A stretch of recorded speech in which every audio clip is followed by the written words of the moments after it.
बताएं sir, board की परीक्षाएं आयोजित हो रही हैं, अब कौन कौन सी परीक्षाएं हैं और आज यहाँ की प्रेस कॉन्फ्रेंस बुलाई गई है, तो क्या निर्देश है वो जो दिए गए हैं? सबसे पहले आप मीडिया वालों का बहुत बहुत स्वागत। आशीष जी और कुलदीप अग्रवाल जी, आप दोनों का, इनके साथ आए मैडम ऋतु का भी।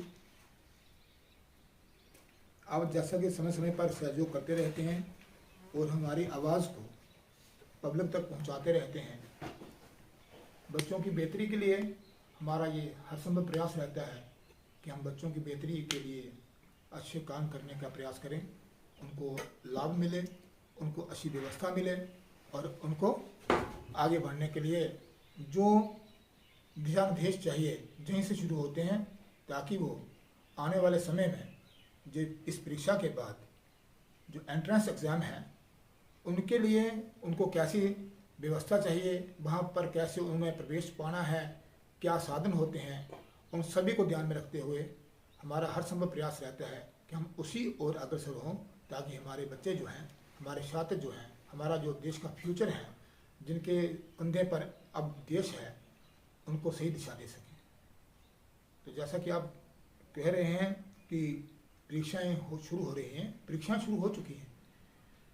कुछ दिन पहले 8th के एग्ज़ाम शुरू हुए थे। डाइट प्रिंसिपल की दिशा निर्देश के अनुसार डाइट बसोली ने उसको कंडक्ट करवाना शुरू किया। क्लस्टर हेड के नाते जो हमारी जिम्मेदारी है उसको हम अपने दूसरे साथियों के सहयोग से, जो क्लस्टर के अंदर हमारे प्रिंसिपल सैन्य गार्ड श्री राजेश पादा जी हैं, उनका भरपूर सहयोग मिल रहा है। उनके साथ जेडीयू साहब का सहयोग मिल रहा है।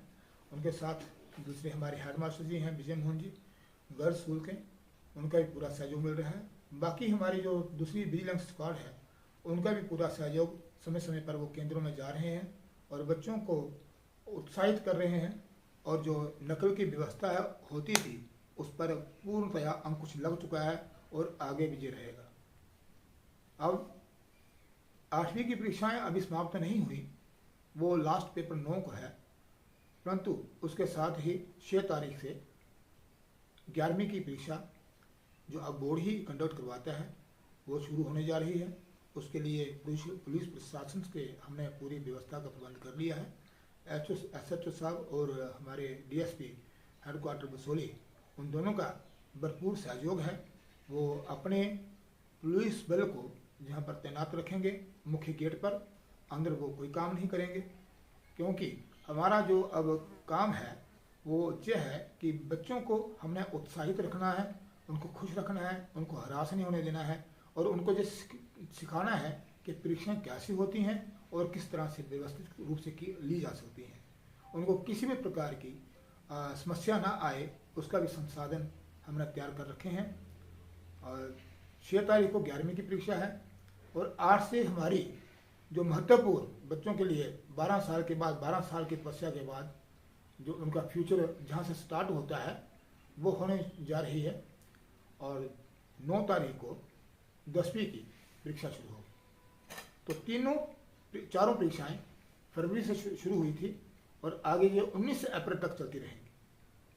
और जितना भी सन्नागार से लेकर के हाई स्कूल, हमारा प्राइवेट का स्कूल रामेस्ट, वीर सावरकर, नेताजी मेमोरियल और जो दूसरे स्कूल हैं, हाई स्कूल हैं, जहाँ हायर सेकेंडरीज हैं, उनका सबका केंद्र जहाँ बना हुआ है उन सब बच्चों ने यहीं पर परीक्षा जो है देनी है। और उनके लिए 3 केंद्र बने हुए हैं, जहाँ पर 11वीं के 3 केंद्र हैं, 12वीं के 3 केंद्र हैं और 10वीं के 2 केंद्र हैं। जितनी संख्या वाल छात्रों की है उसी के हिसाब से बोर्ड ने वो केंद्र जो है निर्धारित किए हुए हैं, चयनित किए हुए हैं। और उसके लिए बोर्ड ने अपने क्रमानुसार, अपने दिशा निर्देशानुसार वो स्टूडेंट्स जो हैं वो नियुक्त कर दिए हैं, डिप्टी स्टूडेंट्स भी नियुक्त कर दिए हैं। हमारी तरफ से जो असिस्टेंट्स हैं उन्होंने स्टेशनरी जो है उठा ली हुई है और कल से जो है वो पूर्णतया वही समुचित तरीके से व्यवस्था जो है बन चुकी है और परीक्षा जो है वो लेने का प्रयास करेंगे, ताकि बच्चों को अपने भविष्य के लिए आगे बढ़ने के लिए एक अच्छी व्यवस्था मिल सके। ये परीक्षा वर्ष भर की मेहनत का फल होता है।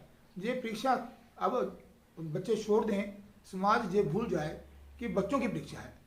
परीक्षा हमेशा अध्यापकों की होती है कि अध्यापक ने किस तरह से बच्चों को प्रेरित किया है, किस तरह से पढ़ाया है और क्या दिया है। अब जो दिया है वही उस अध्यापक को मिलेगा और उसी के अनुसार उसको लाभ जो है आगे मिलेगा।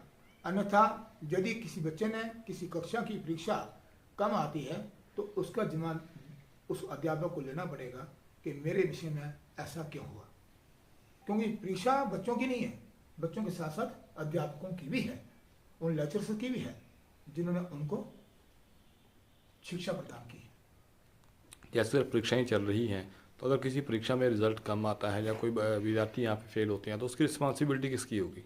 वो क्लस्टर हेड होने के नाते मेरी तो है ही है, मैं स्वीकार करता हूँ, लेकिन जो लेक्चरर्स हैं जो जहाँ से वेतन ले रहे हैं सरकार का, ये उन पर ही जाता है। अगर उन्होंने अच्छी शिक्षा दी होगी, अच्छी व्यवस्था, जहाँ सब तरह की व्यवस्था उनको मुहैया करवाई गई थी, फिर भी अगर रिजल्ट कम आते हैं तो अपने अपने विषय के वही दोषी होंगे और कोई नहीं होगा। किस तरह का प्रावधान है इस पर कार्रवाई का? तो जैसे कि रिजल्ट जो है, परिणाम जो है, वो जिस तरह से हमारा राज्य सरकार का प्रबंधन है वो देखता है कि कितने परसेंट, कितने प्रतिशत रिजल्ट होना चाहिए किसी अध्यापक का या लेक्चर्स का, तो उसी के अनुसार उसको इंक्रीमेंट होती है, अन्यथा उसकी इंक्रीमेंट जो है वो रद्द की जाती है उस समय। जैसा कि सभी प्रयास किए गए हैं, निर्देश भी दिए गए हैं, विद्यार्थी क्या क्या लेकर परीक्षा में आ सकते हैं? ये सबसे बड़ा महत्वपूर्ण प्रश्न है। हमारे बच्चे जो होते हैं 18 वर्ष से पहले पहले वो 12वीं तक होते हैं, इनोसेंट होते हैं, उनको बेचारों को पता नहीं होता कि हमें क्या करना है क्या नहीं करना है। जैसे व्यवस्थाएं चली आ रही हैं पीछे से, उन व्यवस्थाओं को देखें तो उसमें बहुत सी त्रुटियां हैं। हम चाहते हैं उनमें सुधार हो और अभिभावक जो हैं, जब उनके पेरेंट्स जो हैं, माता पिता जो हैं, वो भी अपने बच्चों पर भरोसा रखें और जो प्रशासन द्वारा दी गई व्यवस्था है, अध्यापकगण है, सुपरडेंट है, उन पर भी विश्वास रखें ताकि बच्चे को सफल होने में उनका योगदान मिल सके। क्योंकि हम यही देखते हैं, हमारा बच्चा छोटा है, वो पेरेंट्स जो हैं अपने बच्चों को लेकर के परीक्षा केंद्र तक आते हैं। जब 114 बच्चा एक परीक्षा केंद्र में होगा, 100 बच्चे से ऊपर का एक केंद्र बना हुआ है, तो 100 अभिभावक जो हैं, पेरेंट्स जो हैं, वो अंदर प्रवेश करेंगे तो व्यवस्था में खलल आता है। तो उसके अनुसार हमने ये कोशिश की है कि हमारा बहुत बड़ा कम्प्लेक्स है, बच्चे समय पर आएँ, समय से पहले 10 बजे आना शुरू हो जाएं, गेट खुला होगा, बैठने की भी व्यवस्था है उनके लिए, और अपने साथ वो अपना रोल नंबर और आईडी प्रूफ जरूर लाएं। इसके अतिरिक्त तो उनके पास दूर से आते हैं तो किराया होगा, पेन होगा और तीसरी चीज़ कुछ नहीं होगी। हम देखते हैं कि हमारे एंट्रेंस होते हैं तो वहाँ पर हम सब चीज़ों का फॉलो करते हैं, उनके दिशा निर्देशों को फॉलो करते हैं। तो अब फर्क क्या रहा, आज परीक्षा जो है 12वीं की देंगे, उसमें सफल होंगे तो इसके बाद तुरंत एंट्रेंस होगा। जो एंट्रेंस में हमने देखा है कि एंट्रेंस में क्या क्या चीज़ें होती हैं, वही यहीं से हम स्टार्ट करेंगे ताकि हमारे बच्चों को एंट्रेंस में जाते हुए किसी प्रकार की समस्या का सामना ना करना पड़े। क्योंकि हम बहुत रिमोट एरिया में पढ़ते हैं, इस रिमोट एरिया में हमें इतने संसाधन नहीं मिल पाते और बच्चों को भी ऐसी व्यवस्था नहीं मिल पाती, उनको भी दिशा निर्देश नहीं मिल पाते कि हमने क्या क्या लेके जाना, क्या नहीं जाना है। तो हम चाहते हैं कि एंट्रेंस के मुताबिक ही उनकी परीक्षाएँ जो हैं वो ली जाएं ताकि बच्चे जो हैं आने वाले समय में अपने एंट्रेंस में उसी प्रकार से जाएं जैसे जहाँ से शुरुआत हो चुकी है। तो इस परीक्षा केंद्र में एक आईडी प्रूफ उनके साथ रहेगा, आधार कार्ड लेके आएँ, दूसरा उनके साथ रोल नंबर स्लिप होगी जो बोर्ड ने प्रदान की हुई है, और तीसरा उनके पास किराया, और चौथा उनके पास पेन होगा। इसके अतिरिक्त कुछ भी उनके पास नहीं होगा। और पांचवी चीज़ जो है महत्वपूर्ण, हम शूज ना पहने, बूट ना पहने, सॉक्स ना पहने, जुराबे ना पहने, क्योंकि उसमें हमें थोड़ी सी मुसीबत आती है।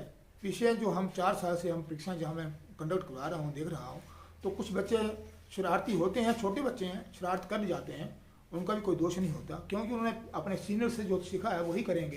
तो हम चाहते हैं कि हमको उनको शूज खुलवाने में समय बर्बाद ना हो, उनकी सॉक्स को चेक करने में समय बर्बाद ना हो। तो ना किसी को इसका मतलब कि वो होना चाहिए, दुख होना चाहिए, ना कोई इसमें दोषी होना चाहिए। बच्चा जो है वो चप्पल पहन करके आए, चप्पल किसी भी प्रकार की पहन ले, ताकि हमें ना बच्चे का समय बर्बाद हो, ना हमें जो प्रयास करना पड़े कि आप समय बर्बाद करें। तो दोनों चीज़ों के लिए, दोनों तरफ से सुपरिटेंडेंट के लिए भी सहायता सहूलियत पैदा होगी और बच्चे को ईजीनेस मिलेगी कि उसने अपनी जितनी शिक्षा ग्रहण की है उसके अनुसार वो अपनी परीक्षा में सफल होने का प्रयास करें। इसके अतिरिक्त मंडल बसोली का जो है वो करीब 100 किलोमीटर का दायरा है, दूर दराज से बच्चे भी आते हैं। थोड़ा ये बता दीजिए कि कोई बच्चा अगर लेट हो जाता है 15 से 20 मिनट तो उसको प्रवेश मिलेगा? नहीं, उसको लिए हम हमारे पास तो कुछ भी नहीं ऐसा, लेकिन बोर्ड का जो एक मैसेज आता है कि आपने इतने समय तक परीक्षा शुरू होने के बाद 10 मिनट या 15 मिनट या 5 मिनट जो भी उन्होंने समय व्यवस्था दी होगी, हम किसी को उसमें प्रॉब्लम क्रिएट नहीं करेंगे। हमारा हमेशा प्रयास रहेगा कि बच्चा जो है वो परीक्षा में बैठ सके। एक चीज़ सबसे महत्वपूर्ण है कि जब प्रश्न पत्र खुल जाता है तो उसको बाहर जाने में कभी भी कहीं से भी समस्या आ सकती है, लेकिन हम जिस कोशिश करेंगे कि हमारे स्कूल के अंदर जो परीक्षा केंद्र बने हुए हैं वो सिर्फ स्टूडेंट को परमिशन होगी अपना मोबाइल सेट लेने के लिए और उसके अतिरिक्त किसी की नहीं होगी। दुख इसी बात का होता है कि अगर बच्चा लेट होता है तो दूसरे लोग ऑब्जेक्शन करते हैं कि इसको जो है वो इसको बाहर से पेपर मिल गया होगा इसलिए लेट हुआ। तो हम कोशिश करते हैं, रिक्वेस्ट करते हैं पेरेंट्स से कि समय से पहले निकलें। अगर उनको लगता है कि हमारा बच्चा हम लेट हो सकते हैं तो क्यों ना वो 8 बजे निकलते हैं तो 7:30 निकलें ताकि वो समय पर पहुंच सकें। तो खुद कोशिश करें, हमारी रिक्वेस्ट यही है कि वो बच्चा समय पर पहुंचे और जहां पर परीक्षा में समय पर बैठ सके ताकि किसी का ऑब्जेक्शन जो है वो सामने ना आए। हैंडीकैप लोगों के लिए क्या यहाँ पे प्रावधान? वो उनके लिए रैंप बने हुए हैं। अगर ऐसा कोई बच्चा मिलता है तो उसको बैठाने की पूरी व्यवस्था की गई है। अगर कोई ब्लाइंड है, अगर कोई एक्सीडेंटल केस है, कुछ लिख नहीं सकता है, तो जो दिशा निर्देश बोर्ड के होंगे उसके अनुसार हम उसकी परीक्षा जरूर लेंगे। कितने विद्यार्थी हैं जो परीक्षा दे रहे हैं? इस समय 233 बच्चे जो हैं वो 12वीं में उत्तीर्ण हो रहे हैं और 343 बच्चे जो हैं वो लगभग 343 बच्चे हैं जो 11वीं में हैं और 160 के करीब 10वीं के बच्चे इन केंद्रों में परीक्षा में बैठ रहे हैं। कितने सेंटर बनाए गए हैं? 3 सेंटर हमारे 11वीं के हैं और 3 सेंटर 12वीं के हैं और 2 सेंटर जो हैं 10वीं के हैं।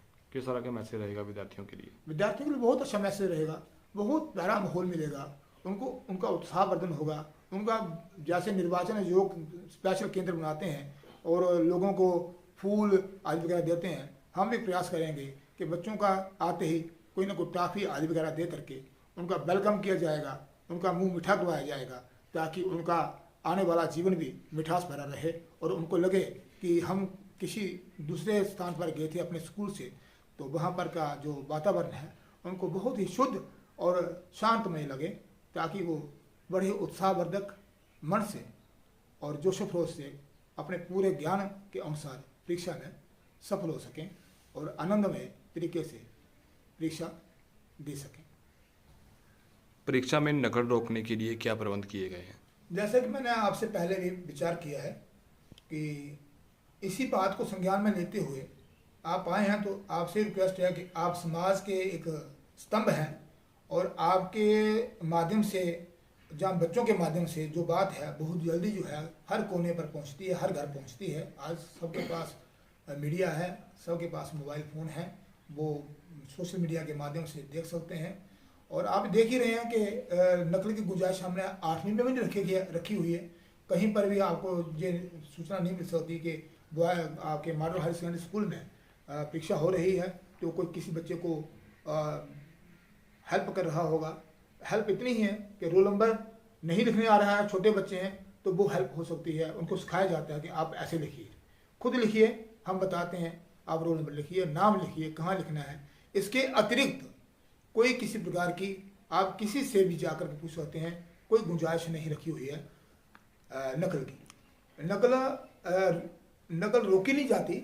नकल को बच्चों को समझाने का तरीका होता है, स्टाफ को समझाने का, स्टूडेंट को समझाने का तरीका होता है। उनको पता होता है कि नकल कैसे होती है और नकल कैसे रोकी जा सकती है। हमारा तो यही कहना है, नकल जो है वो अकल को खा जाती है और बच्चों का भविष्य नहीं बनने देती।